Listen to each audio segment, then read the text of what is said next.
talvez seja um lembrete importante de que o povo de Deus, na verdade, é o povo de todas as nações. Que o povo de Deus é o povo de todas as famílias da terra. Porque foi para isso que uma nação foi formada no princípio com Abraão. Como é possível um crente hoje defender uma nação e celebrar a morte e a destruição de outra nação?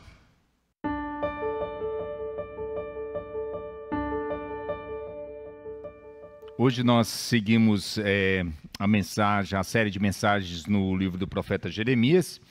E para a leitura de hoje, no capítulo 46 de Jeremias, do verso 13 ao 28, eu vou pedir a Camille que venha para nos ajudar aqui com a leitura. Por favor, Camille.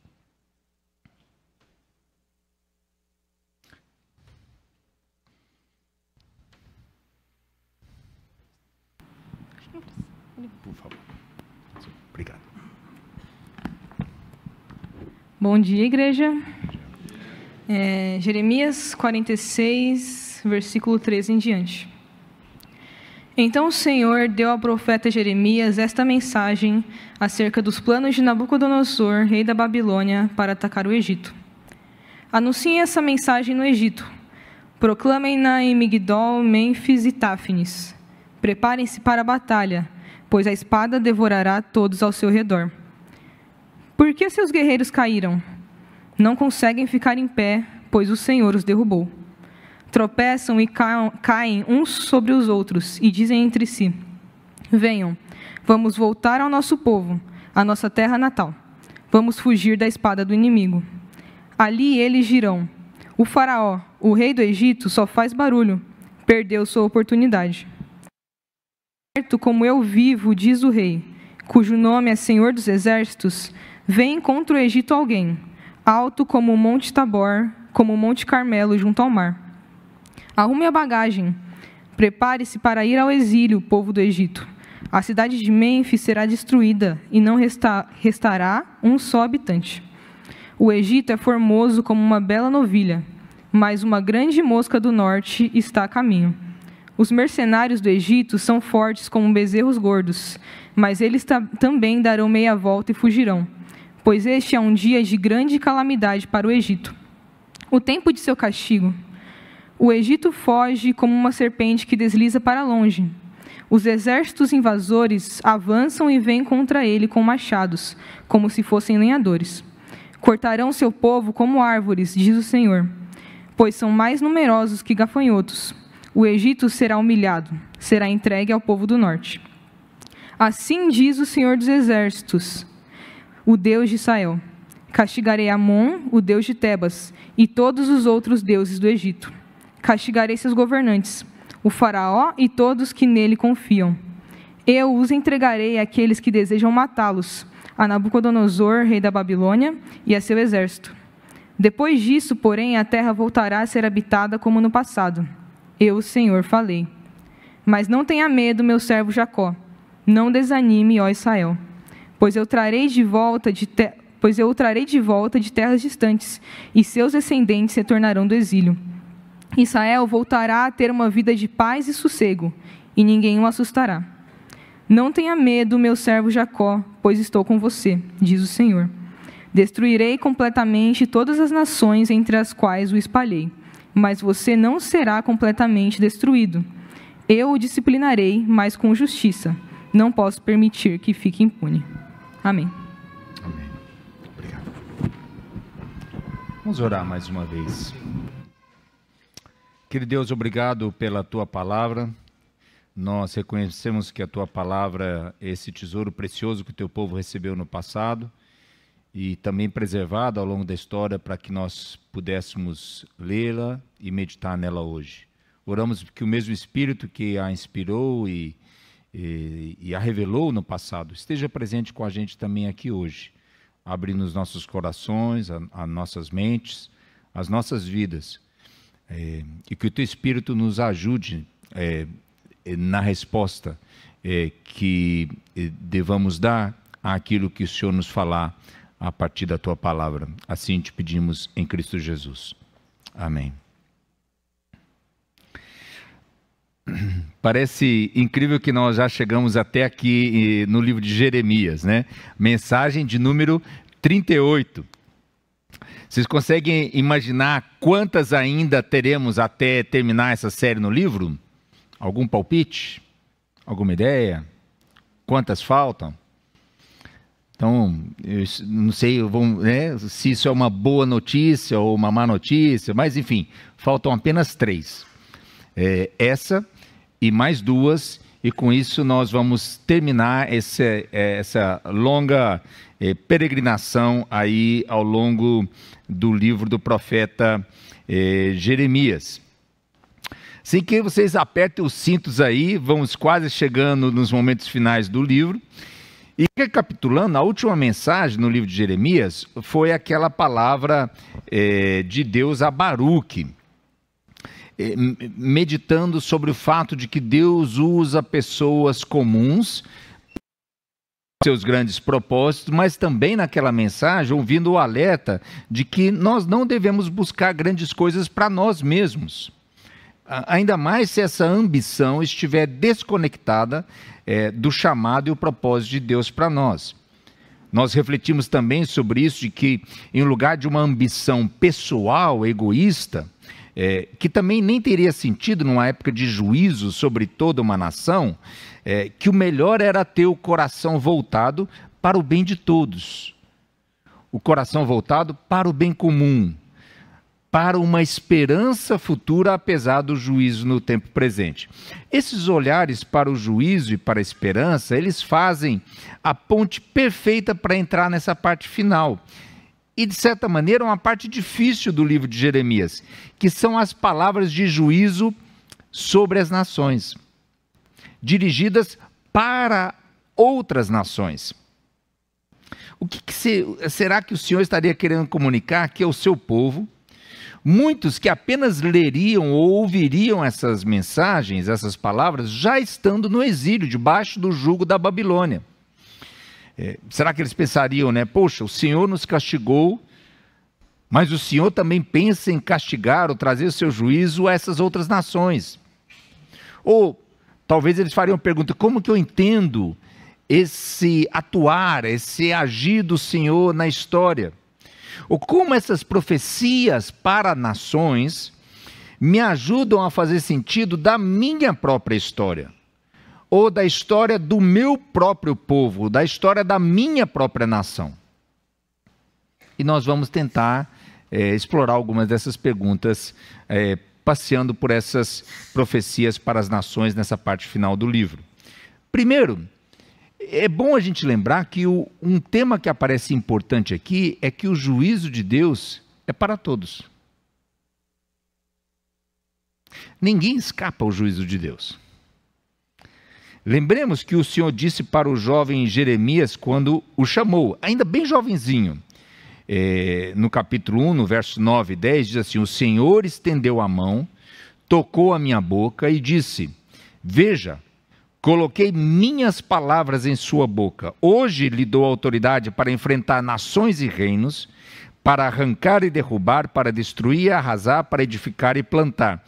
Lá naquela primeira mensagem, já tem muito tempo, Então, a gente até conversava sobre essa ênfase da maior parte dos verbos serem verbos difíceis, de destruição. E aí 2 no final, que são mais de construção.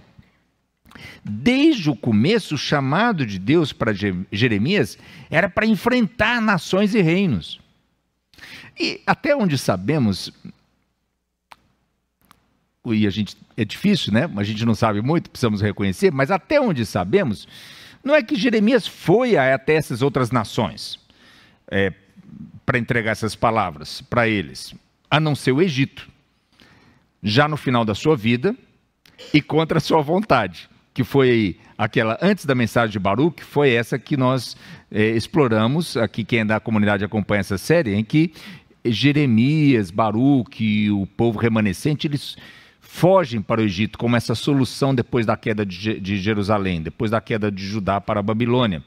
mas é denunciado como uma falsa solução. Jeremias diz que não era para fazer isso, mas ele acaba sendo levado contra a sua própria vontade, contrário ao que Deus havia falado para eles, e lá Jeremias encontra o final da sua vida. Jeremias morre no Egito.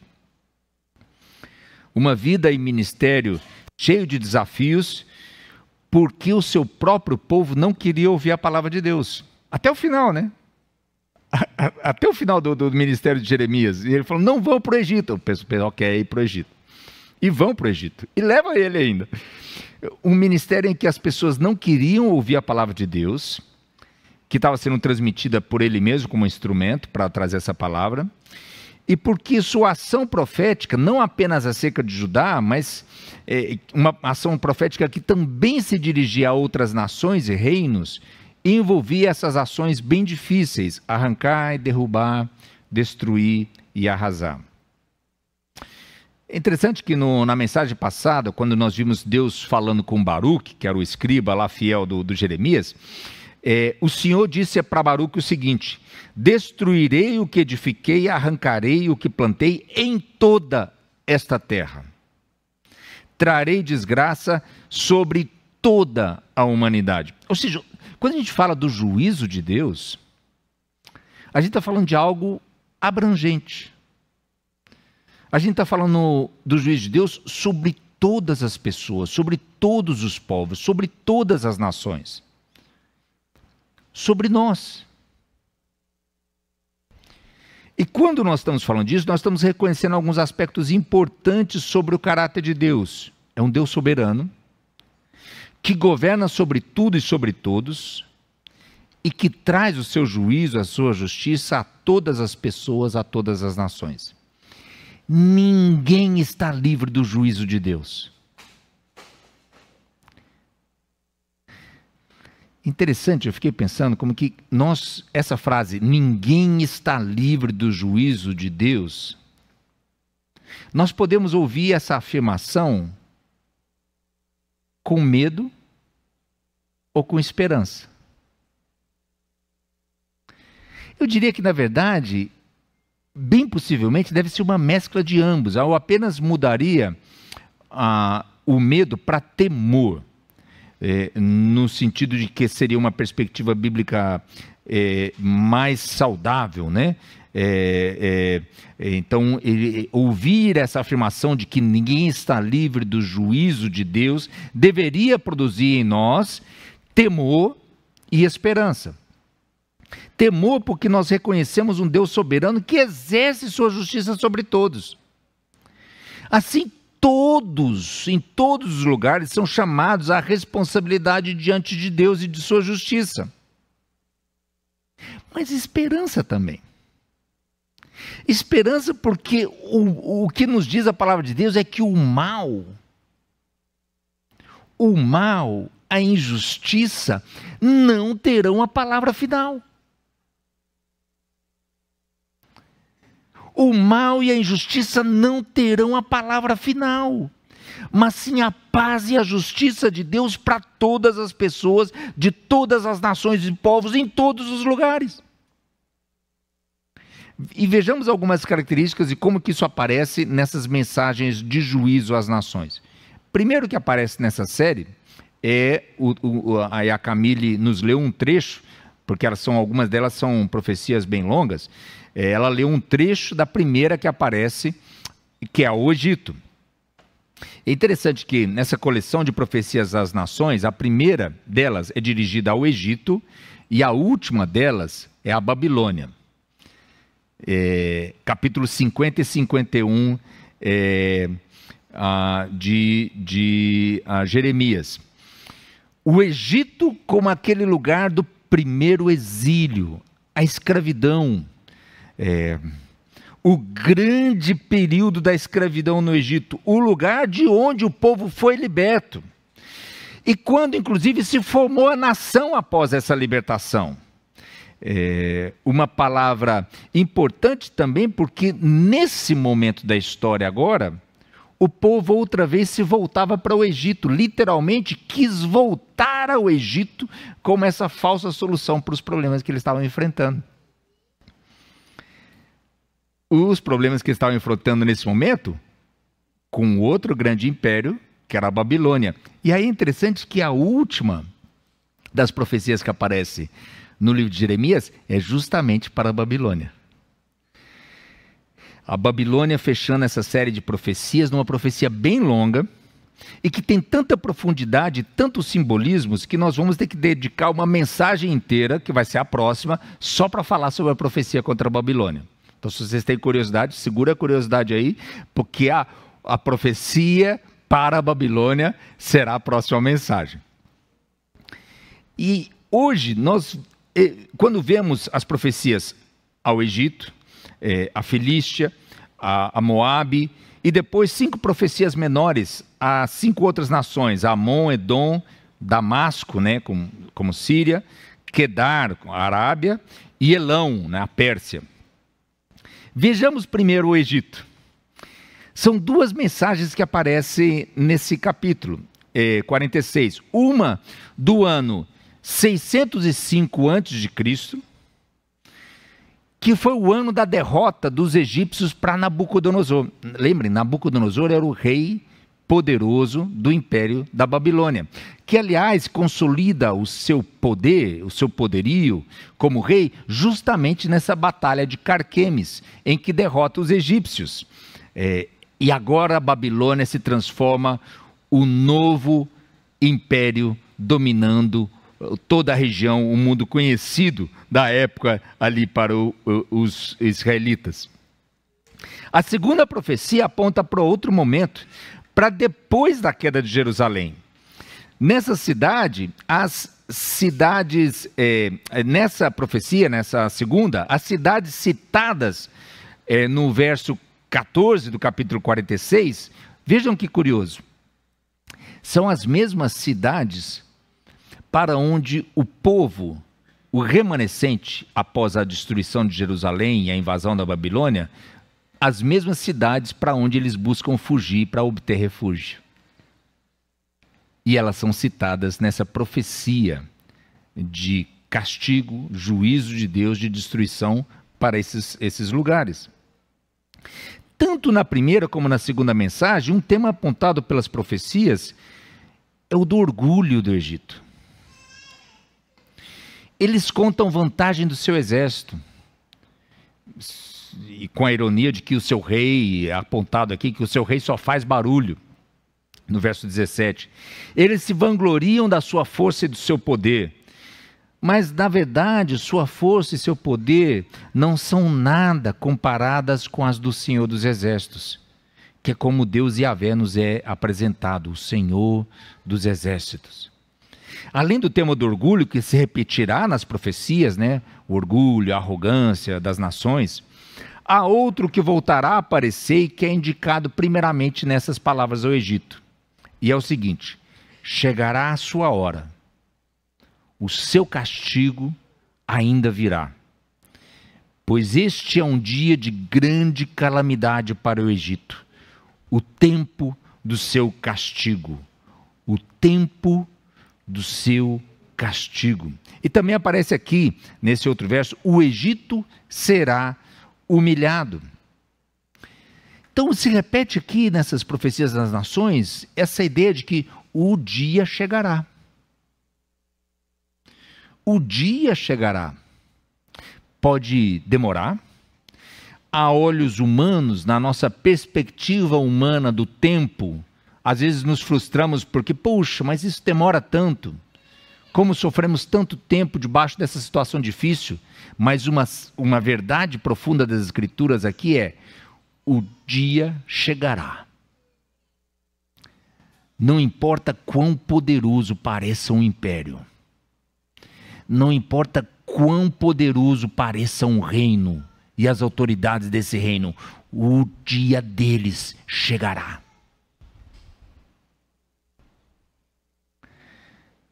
E há outro tema que se repete também, e que primeiro aparece na mensagem aos egípcios, que é a junção entre os poderes políticos e religiosos, governantes e seus deuses, idolatrias terrenais e idolatrias religiosas. Vejam as palavras do Senhor: castigarei Amon, o deus de Tebas, e todos os outros deuses do Egito, castigarei seus governantes, o faraó e todos que nele confiam.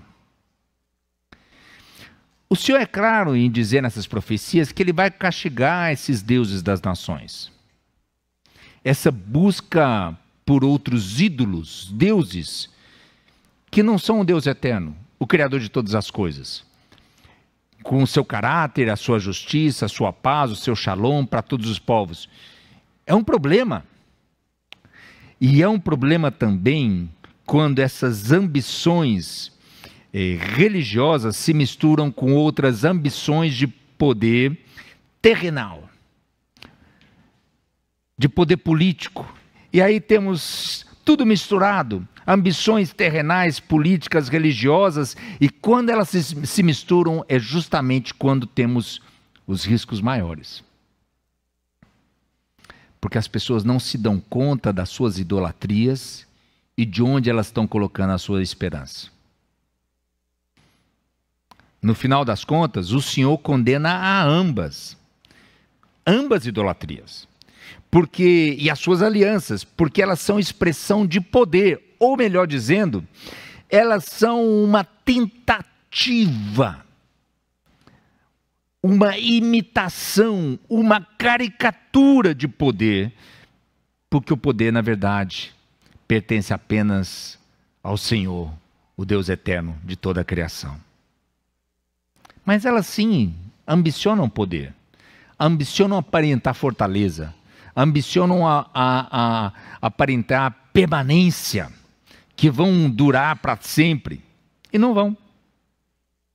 E quando a gente vai avançando na profecia, para os egípcios, nós vemos algo então que nos surpreende. Ou talvez, eu confesso para vocês que eu fico pensando e me perguntando se deveria me surpreender de fato isso, ou não. Ou por que me surpreende? O que vemos é que, primeiro, há palavras bonitas, que essa é a parte que não me surpreenderia. Há palavras bonitas de restauração para o povo de Deus. Do que Deus vai restaurar o povo que foi enviado para o exílio na Babilônia agora. Mas elas são precedidas por outras palavras que são palavras de esperança também para o Egito. Aí você para, puxa, como assim?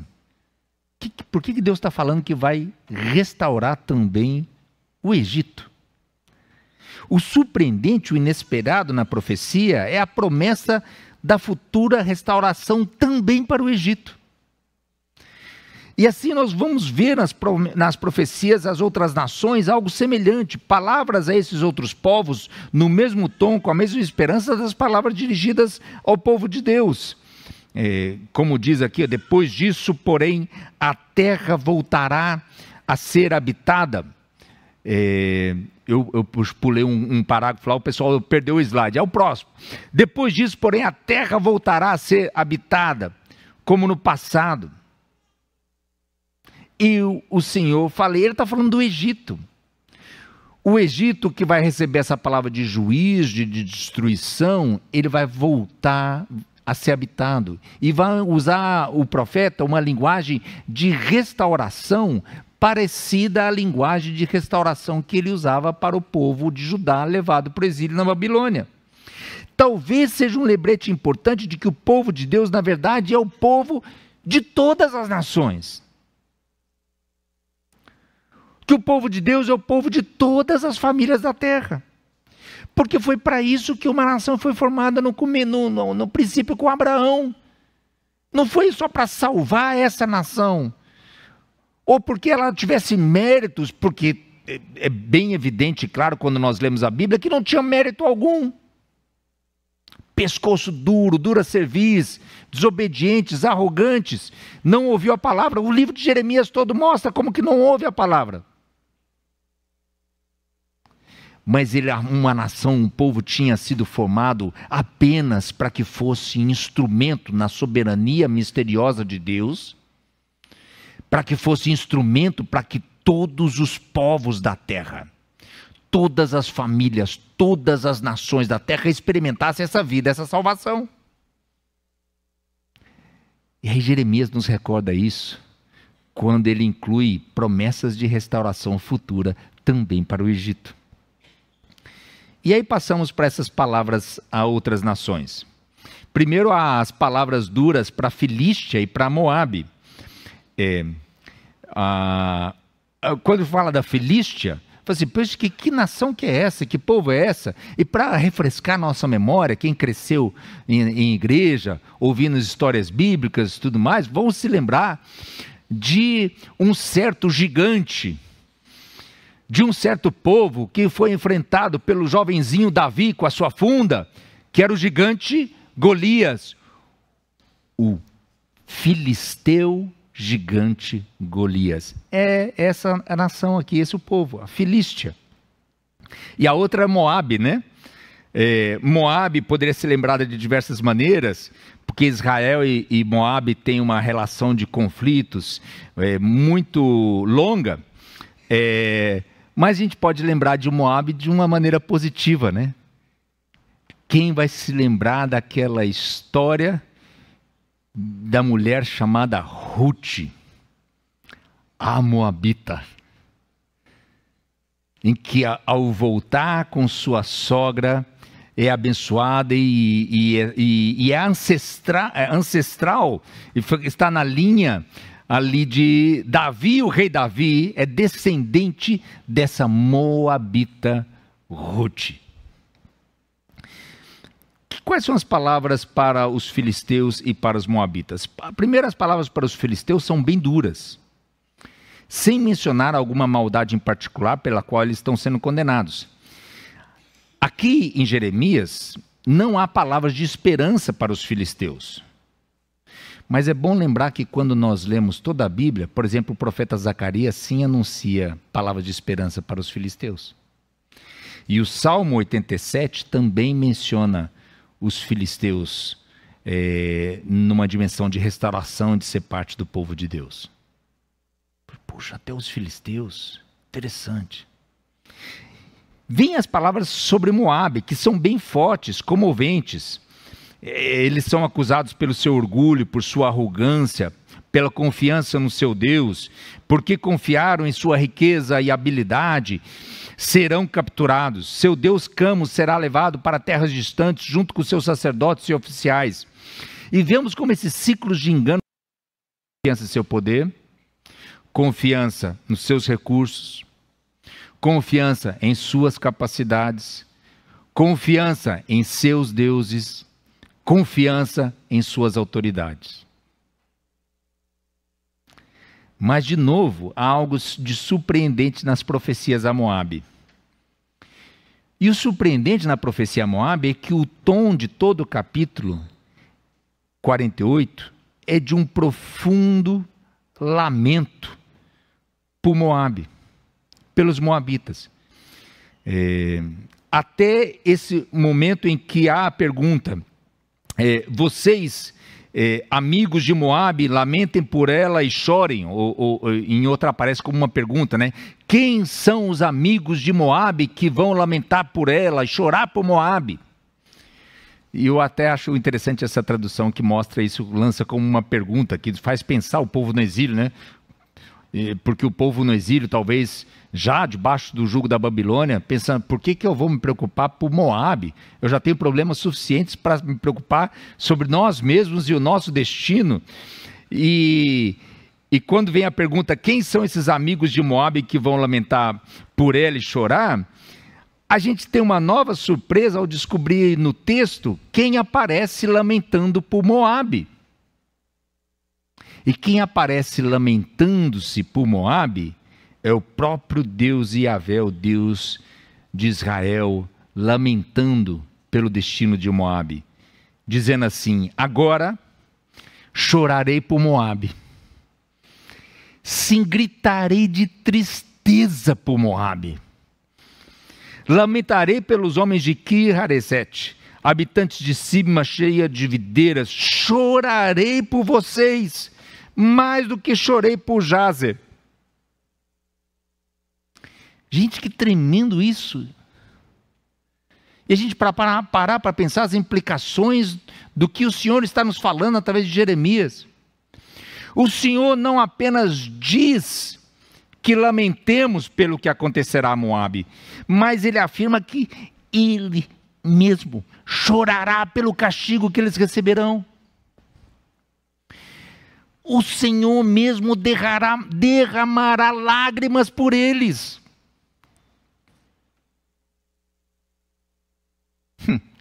Lembra do profeta Ezequiel?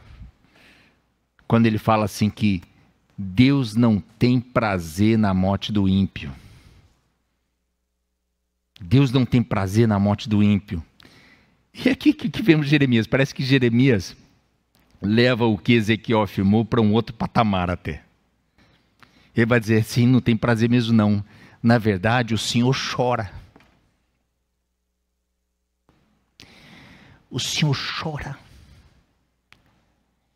pela morte e pela tragédia que assola Moabe. Alguém podia dizer, mas eles não eram arrogantes, insultos, violentos, merecedores do castigo. Porque a gente, nessa mesma profecia, nós lemos, né? Todos nós ouvimos falar do orgulho de Moabe, pois seu orgulho é muito grande. Sabemos de sua soberba, sua arrogância, seu coração altivo. Conheço sua insolência, diz o Senhor. Sua arrogância é vazia, tão vazia quanto os seus atos. Não alivia, Deus não alivia, não passa panos para a maldade de Moabe. Ainda assim,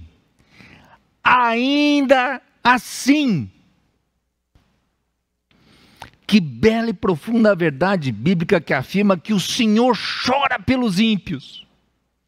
O Senhor chora pelos maus.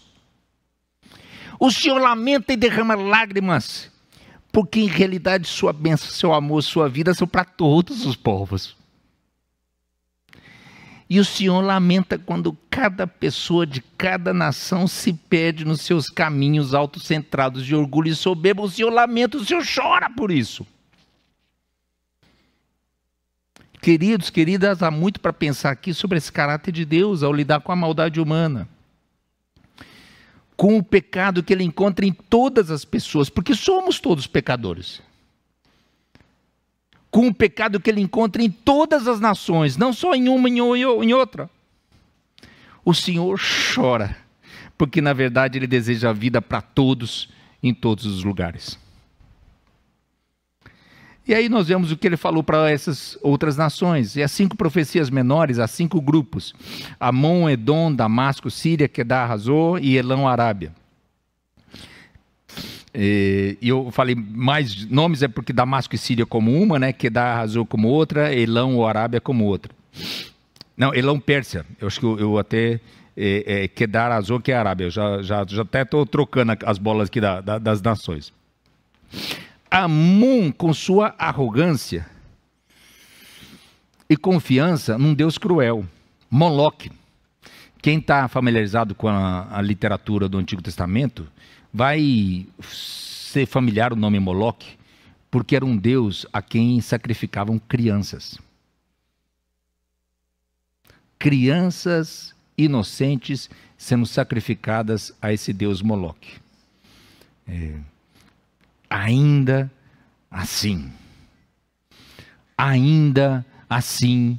uma promessa de restauração futura também aos amonitas, parecida a que já apareceu a outras nações. No futuro, porém, restaurarei a situação dos amonitas.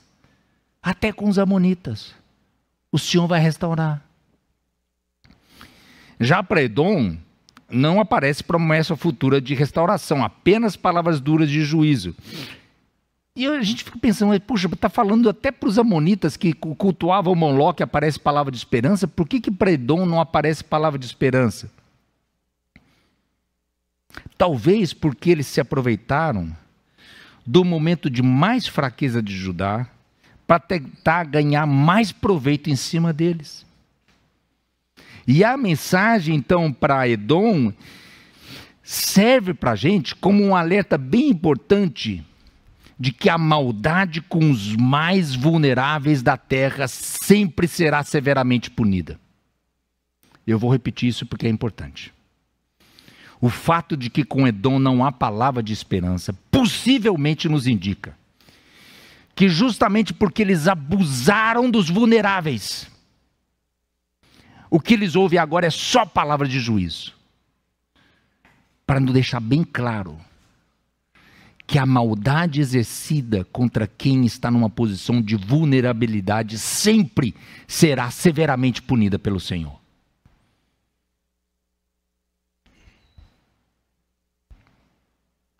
Damasco, na Síria, também recebe palavras bem duras. Talvez o mais surpreendente na profecia seja o aparente lamento do Senhor pelo que antes foi uma bela cidade, né?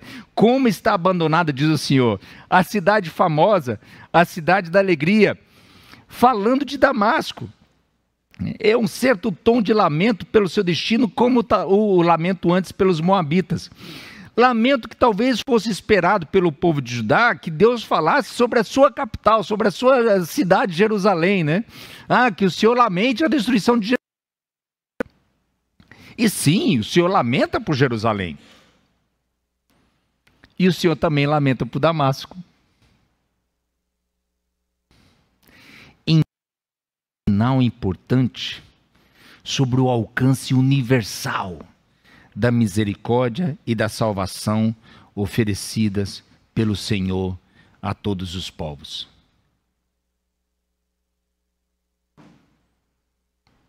Gente, se isso não servir de alerta para a igreja, e eu digo aqui para nós, mas para a igreja evangélica brasileira, que não entende a história, não lê a palavra, não entende a palavra, e se enrola em certas bandeiras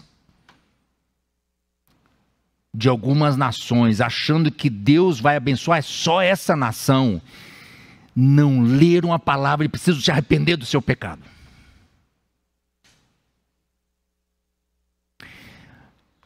Como é possível um crente hoje defender uma nação e celebrar a morte e a destruição de outra nação?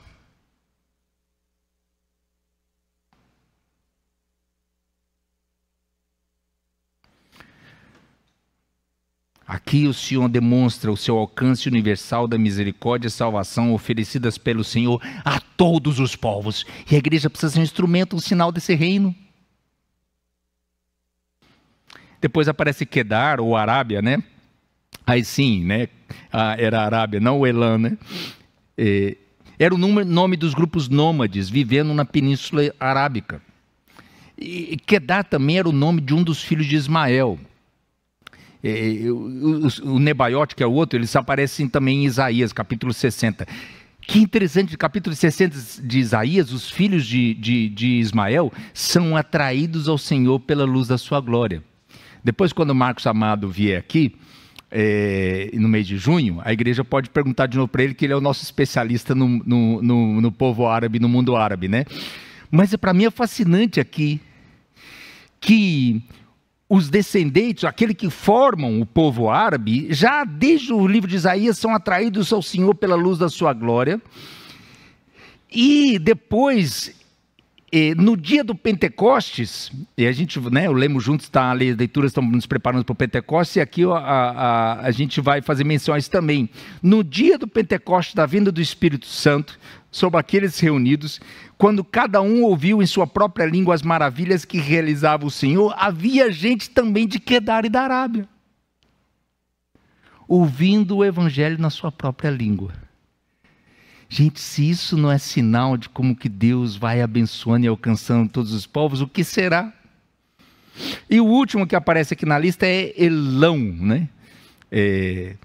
O Pérsia, era um reino antigo, depois foi assimilado pelo Império Persa, localizado no que hoje seria o sul do Irã, ali perto do Golfo Pérsico. E impressionante, e olha, mas a gente está falando de Jeremias que está lá em Judá. as palavras de Jeremias alcançando aquele lugar distante, chegando a povos tão distantes como eles.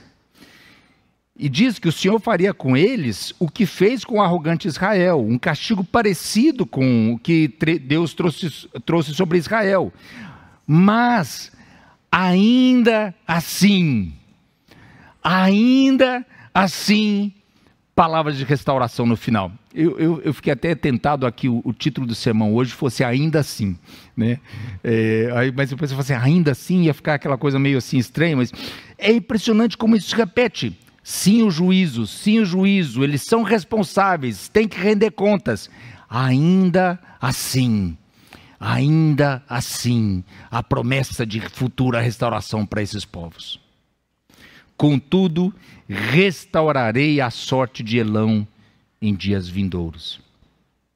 E os moradores de Elão também aparecem entre aqueles que ouvem a proclamação do Evangelho em sua própria língua no dia do Pentecostes. De novo, com a vinda do Espírito Santo, o Evangelho sendo anunciado e proclamado, como era o objetivo para o povo, desde Abraão, para abençoar todas as famílias da terra. Pois é, queridos, queridas, profecias aqui que vimos hoje, eu reconheço, ao princípio, quando a gente lê, esses são capítulos, começando ali pelo capítulo 46, e até o 51 de Jeremias, são difíceis de serem lidas. São perturbadoras. Mas quando a gente encara essa leitura, a gente medita no que está aparecendo, a gente vai descobrindo mais sobre nós mesmos, a gente vai descobrindo mais sobre o caráter de Deus, a gente vai descobrindo mais sobre a maneira de Deus agir na história. Se a gente pudesse resumir alguns temas, reconhecendo que com certeza haverá outros, eu diria: a arrogância e a tolice humana, autocentrados, buscando suas próprias soluções para tudo. Também o perigo das alianças corruptas, religiosos, poderes políticos, com as tragédias que isso acarreta. Também a certeza, firmada na esperança, de que um dia todo o mal será punido. E essa certeza nos alimenta hoje. Também algo sobre o caráter de Deus, de que junto com o juízo de Deus, há lamento do Senhor. Porque quando o Senhor exerce o seu juízo, Ele mesmo lamenta e chora pela destruição e morte causadas pela maldade humana. E por último, que apesar do juízo, ou poderemos dizer, por causa do juízo, há esperança futura de restauração para todas as pessoas, para todos os povos, em todos os lugares. Que perguntas que nós podemos levar para continuar meditando ao longo dessa semana? Eu deixo 3 com vocês aí. O que essas profecias contra as nações nos ensinam sobre nós mesmos, sobre o nosso próprio pecado, e como elas nos ajudam no caminho necessário de arrependimento e transformação que tanto precisamos.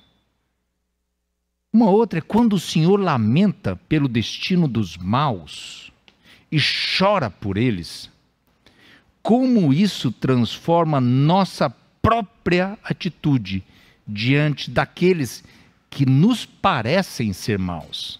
Porque nosso juízo é sempre falho, né? Mas, enfim, mesmo que julguemos que maldade, mas como que a maneira como o Senhor lida com os maus transforma a nossa própria atitude diante daqueles que nos parecem ser maus. E a terceira, como a esperança de restauração para todas as pessoas, em todos os lugares, motiva e modela. Deve motivar e deve modelar nossa ação missionária no mundo. Deus nos abençoe, nos ajude a responder bem a sua palavra. Amém.